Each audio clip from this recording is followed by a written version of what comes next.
¿Qué tal amigos de ResetMX y Sentinela de Control? Nos encontramos con Luciana, analista de G2 en esta fase final de la temporada regular de la LEC. Hello Luciana, nice to meet you. How are you today? Hola, ¿cómo estás? Oh, you talk Spanish. That's very good. Un poco, un poco. Fuck. Now G2 is on playoffs. Is the next step to do in the EDC, and now searching that tickets to Worlds, obviously. So, what is gonna be the mentality about G2 Esports in this situation? We are still watching them with the eye of the tiger. We are watching you with the eye of the tiger. I don't know. I mean, for all these players and staff, it's only myself and Noodles that have joined in the season. They've all been to Worlds before. For them, going to Worlds is an accomplishment, but it's not the end of their goal. You know, they made it to finals last year, and it's safe to say that their goal is to actually win Worlds this year, as it is with any other team. But these guys are hungry for it the most, I would say. For myself, I'm just happy to make Worlds. Obviously, I've never done such an accomplishment, so for me, it's really amazing, and just the thought of making Worlds makes me really happy. But I know that I can't be too content and happy with it because making worlds is not the ultimate goal for us. For us is to win worlds. And obviously we have to make playoffs. Sorry, to win playoffs and get that spot at worlds. But I think the players won't be truly happy in their accomplishments until they actually lift up the trophy at worlds. Mm, so yeah, let's gonna talk about you. It's strange to some media make the highlights in the staff. I mean, the players normally do this thing. But we know. I was reading about your chemistry. You studied chemistry, I study pharmacy, yes. I'm a full time student. I'm just entering my fourth year now. I'm doing my master's. and Um, how do you end in esports? How do you end to be the analyst of G2? Honestly, esports and just league in general is something I stumbled across out of luck through, my peers at school, and then again I stumbled upon esports from that. And I want to I want to say luck has played a part in me getting here. Um, but I still can't believe to this day that I am working for G2. It's something that I do still need to like remind myself on a daily basis. It's like, yes, I am here. And it's something that I've always dreamed of, especially G2.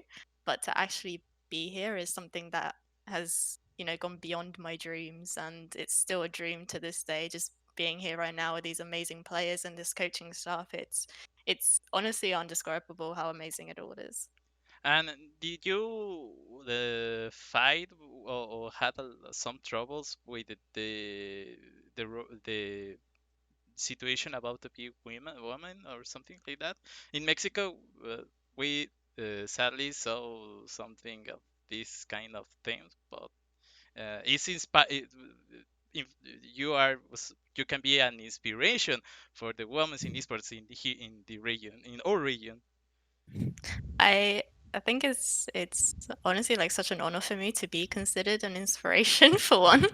I think there are stories out there about women in esports, and it is awful what they have to experience. For my personal side of things, I can say I've been quite fortunate in that I have not received an, a large amount of hate or backlash for what I do. Um, Part of that, I think, is due to the fact that I entered LEC last year in Excel, and then coming straight on to G2, people think that okay, she's in G2, she must do good work, otherwise why would G2 sign her? So ever since I joined G2 like this past year, I can honestly say I've received no hate, which I'm very grateful for, and I do wish people would stop on the hate and rather encourage women to get into esports because we are getting there slowly. More and more women are entering the scenes, but if people do give backlash and hate towards them, they're gonna, step away. And it's a relatively toxic experience to have. And I've read other people's experiences, and it does upset me that something that should be moving forward in esports is still doing something that is practically hurting the scene. And I it's not going to be something that kind of fixes itself overnight, but as more and more women are entering the scene, then hopefully the hate should decrease and women should be more accepted. And I think women out there, Frosker and Shocks Law, like they're doing an amazing thing just being on camera and, shutting down these haters. And I think they're amazing at what they do. And for standing up to the haters is something that's incredible and something that they should receive a lot of praise for. But it's again something that they should never experience. And the fact that they experience that and have to, kind of step it down, is something that's quite upsetting, to be honest, in such a scene that is, trying to evolve.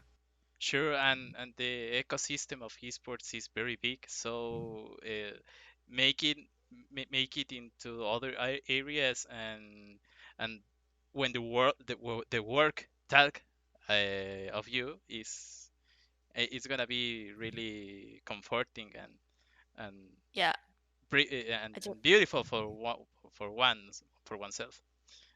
Uh, I just want to say as well that there are a lot of females backstage as well. That obviously they're not on camera, and again they're doing an amazing job.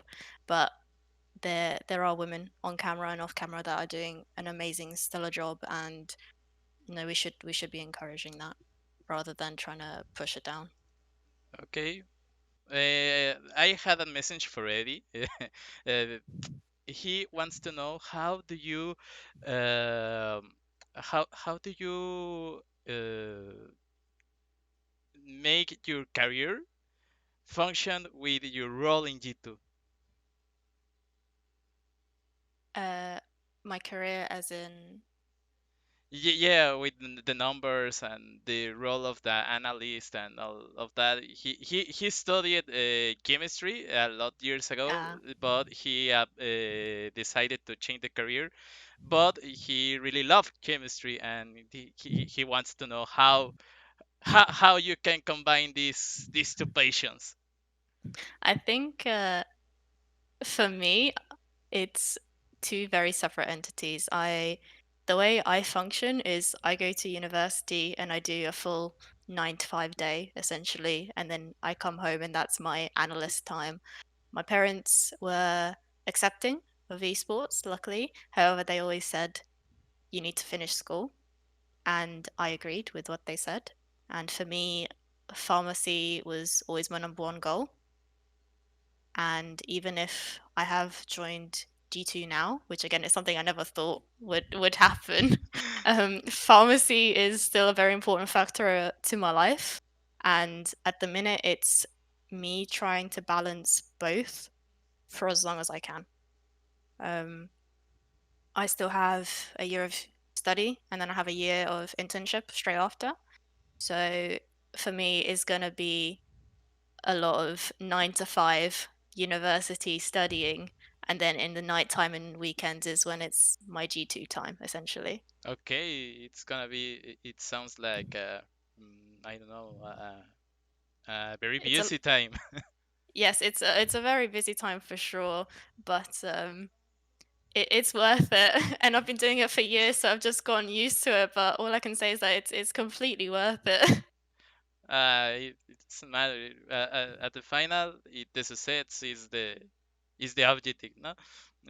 Luciana, I really enjoy the talk with you. Did you Thank you have so much.